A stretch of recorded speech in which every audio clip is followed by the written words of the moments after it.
Nagkamali siguro sa figure, sabihin na natin, kasi sinasabi nila hindi naman daw 1.7 trillion pesos ang nawala sa stock, no? Parang sinasabi billion lang naman daw. Something like 185 billion pesos. Pero ito ang punto dito, mga kapatid. Nagkamali sa figures, pero hindi mali yung punto ni SEC Chair Lim.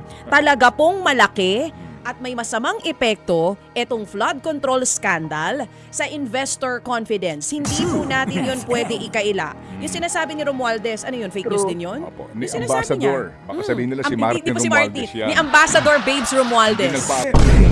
We know the fundamentals are strong. Our investors are coming. Ay, hindi mo yung quote sa kanya, sir, yan ang fake. With all due respect.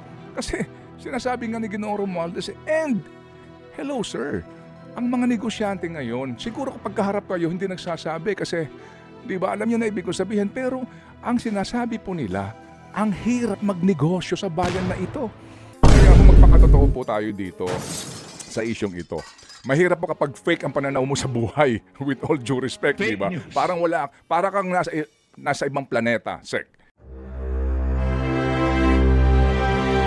Bagamat hindi rin po maitatanggi, no, na itong mga balitang ito ay isa pong spoiler ho talaga. Pero dapat din po natin malaman kasi nga kung ito po itinago at nabulgar mga kapatid, ano po, sa pamagitan po ng ilang mga pamamaraan, baka po lalong nagkagulo-gulo. Sabi nga, ito ho ay ibinulgar ng presidente, maaari po natin sabihin na matagal niya ho itong alam na, pero kinakailangan siya na magpaka-quote and quote, magpaka-hero dito.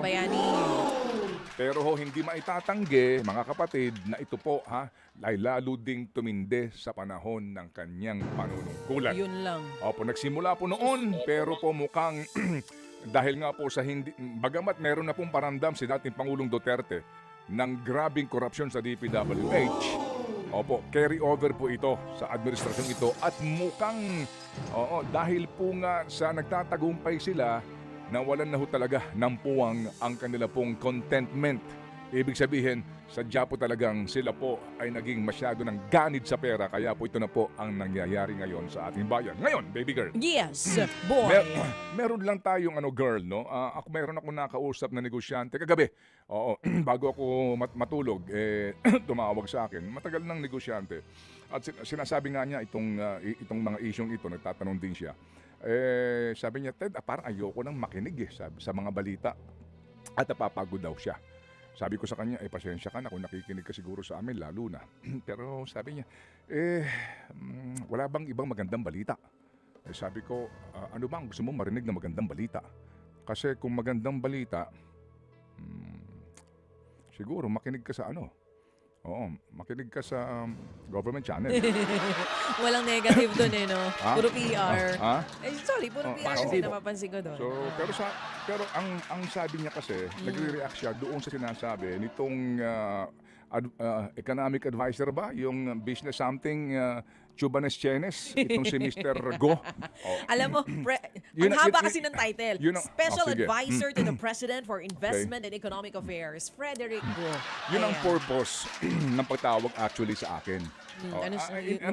Medyo itong negosyanteng ito, retired na. Mga anak niya na yung nagmamanage. No? Ang tatanong lang siya itong ang pangyayaring ito. At nabanggit nga niya na nakaka-depress itong mga balitang ito. Pero sabi ko sa kanya, alam nga namang pag-uusapan natin? Meron tayong pag-uusapan tungkol sa presyo ng gulay, supply ng ganire, bigas, itong supply ng Noche Buena items, kung ano-ano pa. But ito talaga kasi ang main issue ngayon. At kung lulubayan natin, baka naman eventually, mapunta sa wala ang ating inaasahan nga na paggagawad ng katarungan para sa bayan. So nagtatanong din siya, ba't ganon?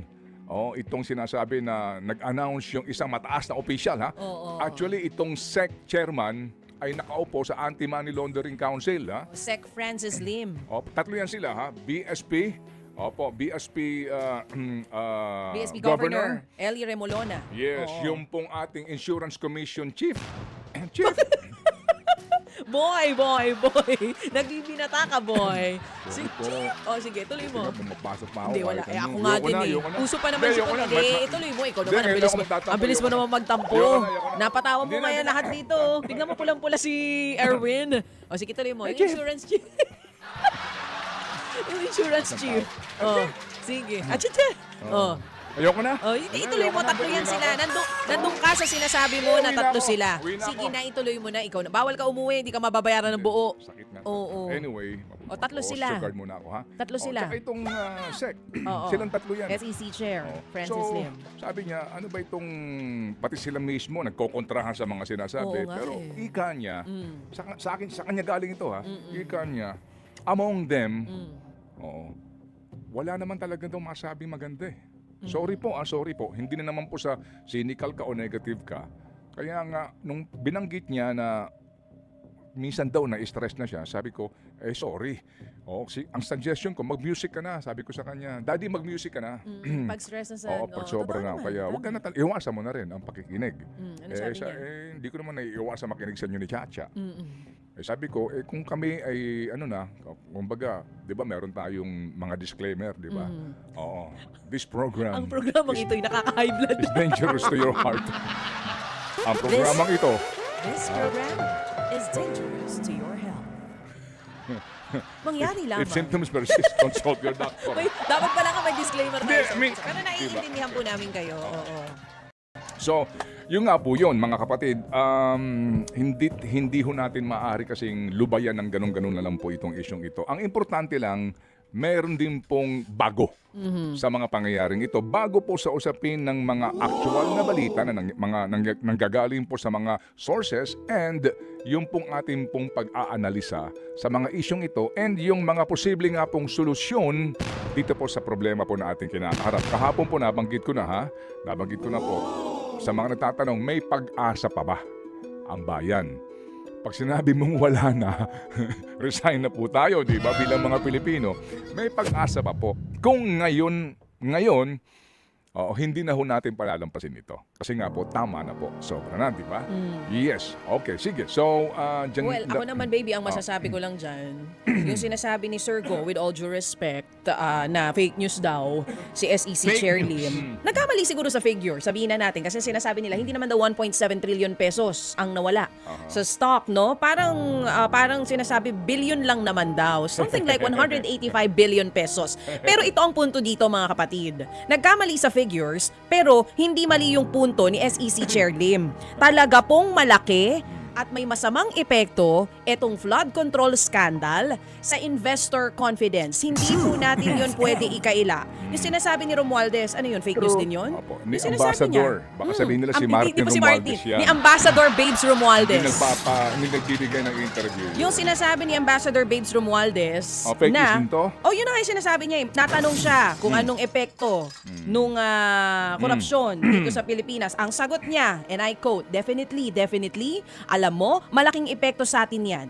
Kaya ang nire-report namin dyan sa atin ngayon, kailangang i-resolve nila yung ating mga corruption scandals na yan. At nakabantay po dito ang investor sa iba't ibang panig ng mundo kung paano re-resolvahin to ng Pilipinas. Okay. At sinasabi din ng isang pag-aaral ng US State Department, yun pong corruption dito sa Pilipinas, pervasive, laganap mula noon hanggang ngayon. Di na nga tayo nakaalpas, di ba? Dun sa Corruption Perception Index, 119 tayo.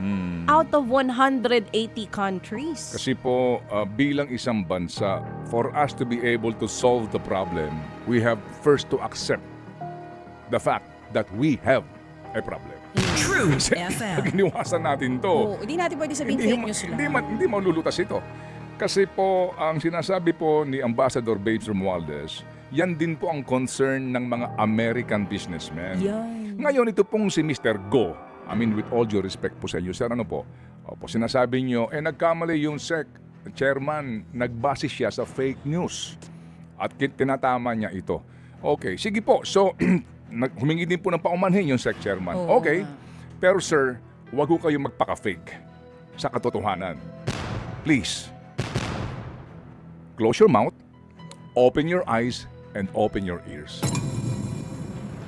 Sa totoo lang, sinasabi po ninyo, hindi, we have, the fundamentals are strong, our investors are coming. Ito mo yung quote sa kanya, sir, yan ang fake. With all due respect. Kasi sinasabi nga ni Ginoong Romualdez, and, hello sir, ang mga negosyante ngayon, siguro kapag kaharap kayo, hindi nagsasabi kasi, di ba, alam niyo na ibig ko sabihin, pero ang sinasabi po nila, Ang hirap magnegosyo sa bayan na ito. Kahapon lang, nag-text sa akin ng isa. Opo, kasi meron din siyang tinatanong. Ang sabi niya rito, it's so hard to be a businessman in this country, always at the mercy of those in position. May sinasabi siya, taga-BIR dito. Opo, I've been telling my children to find opportunities elsewhere. I am sure hindi nila kakayanin ang gantong culture. Ito po yung negosyante. Sabihin ko na lang, nagtatayo sila ng mga billboards. Okay, malaking industriya ngayon yan. Diyos ko po, sabi niya, yung barangay na lang nakukunan mo ng barangay permit. Yung barangay chairman daw nakikipag-profit sharing sa kanya. Sabi, anong profit sharing? Kumbaga, kung ano yung monthly rentals doon, humihingi ng komisyon. Bakit? Sabi niya, hindi naman pwede yan, boss. Magkano ba gusto mo? O, di ba? Nagkatawaran, 300,000. Grabe. Sabi ko, ba't mo naman binigay? Hindi ka nagreklamo. Kasi pag hindi ko binigay yon at nakatayo ako nang hindi ko nilalagyan yon, sila ang sisira sa billboard ko Taga doon sila siyempre, ang negosyante po, hanggat kaya pang tiisin, titiisin yan. Ganon sila ang kanilang kultura Siguro part of the problem, hindi nagsusumbong, hindi nagreklamo kasi nga, halimbawa, yung billboard mo, nilagay mo dito sa ganitong lugar, sakop ng barangay na ganito, hindi ka nakipag-cooperate doon sa barangay, nakakuha ka ng kanyang barangay permit. Dahil na pressure na po ito, nagreklamo ka kung kanino man. Oo, yung billboard mo na yon, sino ang babato doon? Sino sisira noon? Yung taga ron. Hindi mo binabantay. Alam ka namang magposte ka ng gwardiya dyan. Alam niyo ho yun, 300,000 piso barangay permit. Hindi ba? Maliban doon, ilang pandadaanan mo, building permit, etc. etc. Sa ganun pa lang pong negosyo, di ba? Kaya magpakatotoo po tayo dito sa isyong ito. Mahirap po kapag fake ang pananaw mo sa buhay, with all due respect, di ba? Para kang nasa ibang planeta, Sek. Hindi ba? Siguro pinakamaganda po, tanggapin natin, mali yung informasyon na nanggagaling kay Sec Chairman. Okay, mali yun, pero tanggapin ang katotohanan na may problema tayo, hindi lang sa DPWH, sir. Aha! Ate Che! Okay. Think about Hindi, it. Ayan na Tama lang. naman. Kasi nga dito sa Pilipinas, pag matino kang negosyante, iipiting ka. Eto, Ikaw ang pahihirapan. Tama o mali?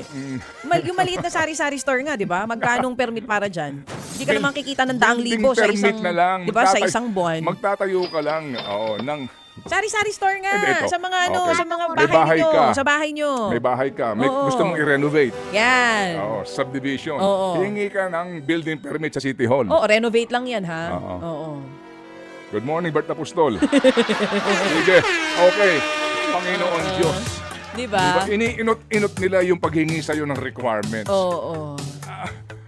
Para ba sabihin mo, may mali ba? Sabihin mo na kaagad, hindi. Palilipasan muna 1 linggo. Pagbalik mo doon, may mali. Ikaw naman. Ba't nandito kami, hindi mo sinabi mali pala to? And, Talaga bang nagpaparamdam kung medyo galit ka na at alam nila na magsusumbong ka na, tsaka doon nila ilalabas. anak kayo ng... Hoy! Oo, kalmahan nyo lang mga kapatid. Pero tama yung punto mo, tama yung napansin mo. Siguro yun din ang problema. Hindi tayo nagrereklamo. Tinatanggap natin yung ganitong sistema. Okay, sige po. So, Diba? tamang oras muna. O sige, bigay mo na. Bigay mo, boy. Ang aga na naman natin. Ha? Ang aga natin. Sorry po. Sorry na po. Diba? Wala. Ganun po talaga Kasi nga may tumawag din sa akin kagabi na negosyante, patulog na ako sabi ko matutulog na ako 7:00 ka ako. Meron siya mga tinatanong-tanong na ng mga bagay-bagay. Napagkwentuhan namin ito. Nasabi nga niya napapagod daw sa mga balita. Sorry po ka ako. Ano ho bang pwede natin pag-usapan dito na maganda? Opo, na tingin po ninyo yung maganda. Kasi hanapin mo yung dyaryo. Anong maganda dyan? Maganda o sige. Oo. Doon ka sa lifestyle. Anong usong ngayon anong usong hairdo ngayon? Anong usong... Anyway, sige po. Baka ito. Ano? Magandang balita ba ito? Ano? Remulia, bubuhayin, formally scandal. Hindi, na-file na ang family sa Sandigan Bayan. Hindi Wala ko alam masyado kung... maganda. Castro, Magalong, sumiklab, word war. Okay. Sige po. So, 6:35 ang ating pong tamang oras. Hatid sa atin yan ng Boss Max 3 Coffee. Dami nating dapat na mga nilalantad na issue today. Pero meron tayong interview maya-maya po lamang ng kaunti. Okay. Diskaya Cars. Opo, kasi nga po ngayon nagsasanga-sanga na po itong mga issue kung saan po nalalantad na marami pong mga sangay ng gobyerno ang talamak ang korupsyon. Itong issue po ng mga sasakyang mamahalin ng mga diskaya, ilang piraso ito, baby girl, yung sinasabing pinapangalandakan nila? 80 ba? 80 ba? Nung una sa vlog. In Oo. fairness naman, meron po dyan binili dito po sa mga local dealers. And sa dokumento pong naisumite sa customs, naandun ho mismo yung pong official receipt ng pagbibili dito po sa CATS, sa BMW at ilang pang mga lokal na dealers. That's fine. Pati nga po yung entry nung customs nakadikit doon. So ibig sabihin po naman talaga, dumaan ka sa local dealer at nagbayad ng karampatang buwis, fine. Pero may sinasabi po si Customs Chief Ariel Nepomuceno na meron pong 13 na mukha daw pong hindi po dumaan sa tamang proseso. Sige, so ngayon, eto. Yang kotseng yan, halimbawa, gawin natin halimbawa yung Rolls Royce. Alright. Yang Rolls Royce na yan, na kung saan po hawak kayo niya ng customs, bahagi yan nung sinasabi po ni Customs Chief na 7 na wala pong entry sa customs at wala din pong certificate of payment. Pero, nagkaroon ng ORCR at plate number mula sa LTO. Entry, ibig sabihin, saan bang sinakay na barko yan? Ano bang container yan? Ano ba ang deklarasyon niya na siya dumating dito? Sa ambang port? Anong barko sinakyan niyan? Sa ambang port pumasok yan? Certificate of payment, yung karampatang pagbabayad ng corresponding excise tax na dapat niyang bayaran sa Bureau of Customs over and above the other customs duties. Ngayon, eto ha. Gawin natin halimbawa itong Rolls Royce na ito. Okay. So, ang Rolls Royce na ito ay nakapangalan kanino? Kay Cesara Rowena C. Descaya. Okay. Ano pang susunod dyan na informasyon, baby girl? Date issued November 17, 2022. November 17, 2022, ang kanyang Date issued ng kanyang sasakyan ibig sabihin po ng certificate of payment. Hindi, ORCR muna yan. ORCR. Sige. Okay, basahin mo ng diretso. Sige. Date issued, mga kapatid, November 17, 2022. Consignee name importer Frebel Import and Export Corporation. Okay. Remarks. Per LTMS verification, BOC certificate invalid. Ayan, okay.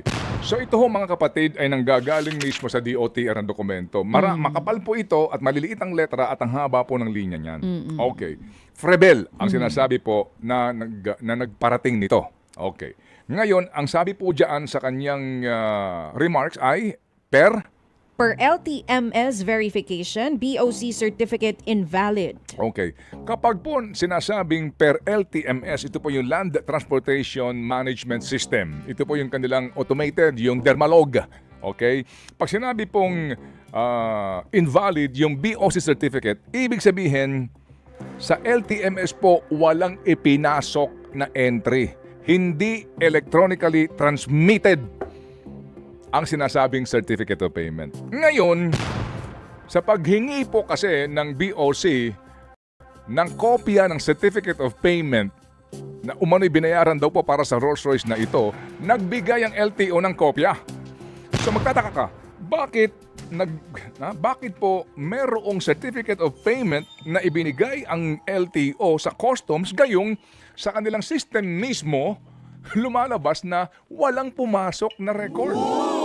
Dito po sa certificate of payment para po dito mga kapatid sa Rolls Royce na ito, 1 unit 2023 Rolls Royce Cullinan 6.75 liter 12-cylinder gas.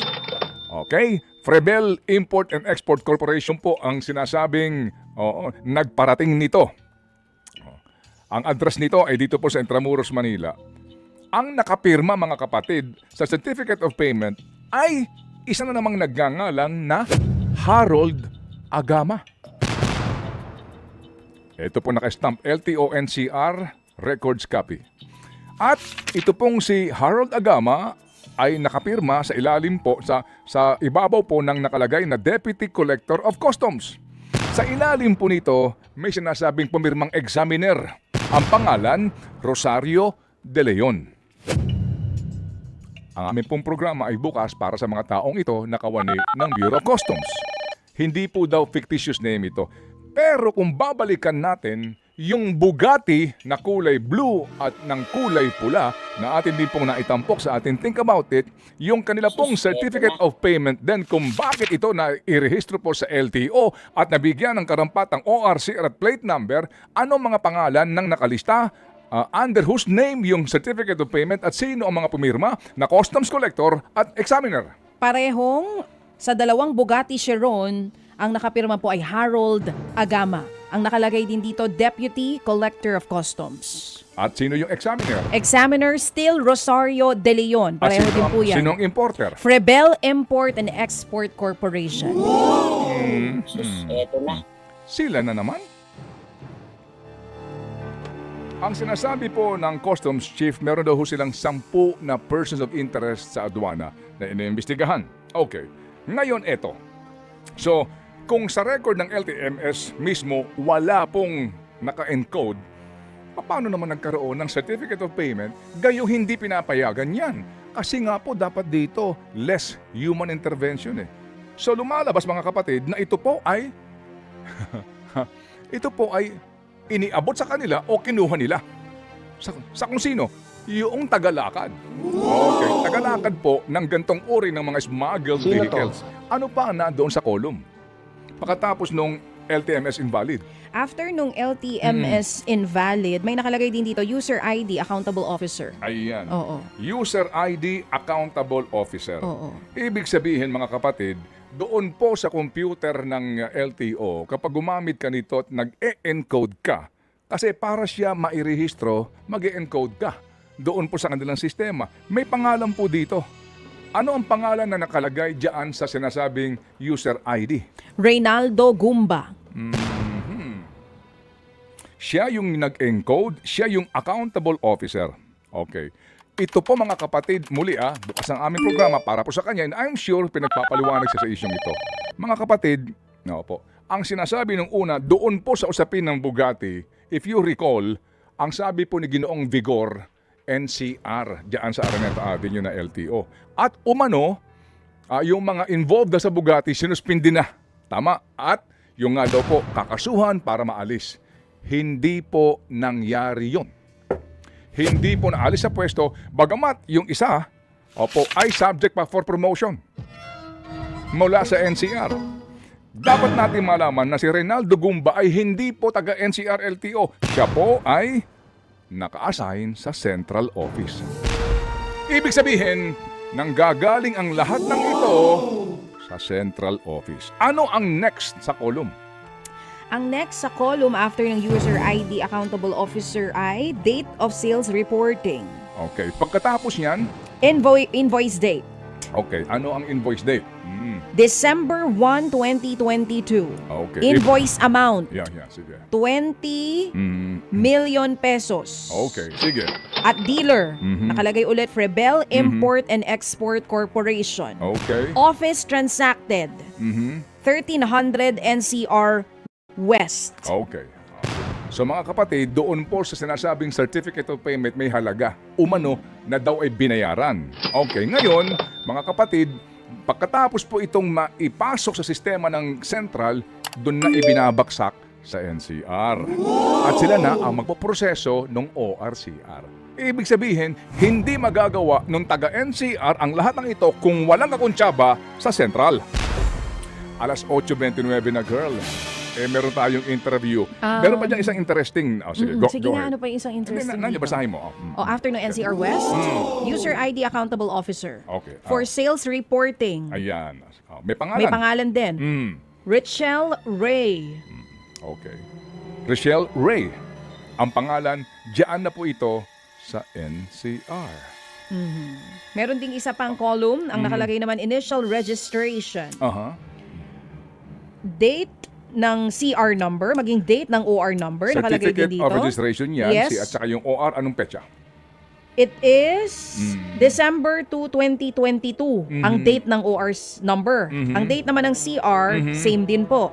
Ang office, kung saan trinansak ito, 1301 NCR West NRU. Okay. At ang accountable officer na nakalagay sa initial registration ay si Rosela Sagaral. Ayan, okay. Ito pong si Richelle Ray, ang pagkakaalam ho natin na job order employee, pati itong si Rosel Sagaral. May isa pang pangalan. Okay, ito po yung mga accountable officer kasi nga merong, kumbaga merong kapag nagre-rehistro ka, nagpo-process ka, para humalaman, uy, sino ba nag-encode yan? Yan. Ito po yun. Dalawang pangalan. Ano nandyan? Rosela Sagaral at Don Gipulan. Ito yung mga taga NCR West NRU. Yung Don Gipulan po ang chief ng new registration unit ng NCR. Sige, so hold muna tayo ha, kasi po very interesting to para malaman po ninyo yung pong flow nito na hindi mo maaari sabihin na wala kaming kinalaman sa central office. NCR yan. Hindi po. Hindi. No. Hindi mangyayari ang lahat ng ito kung walang approval sa Central LTO.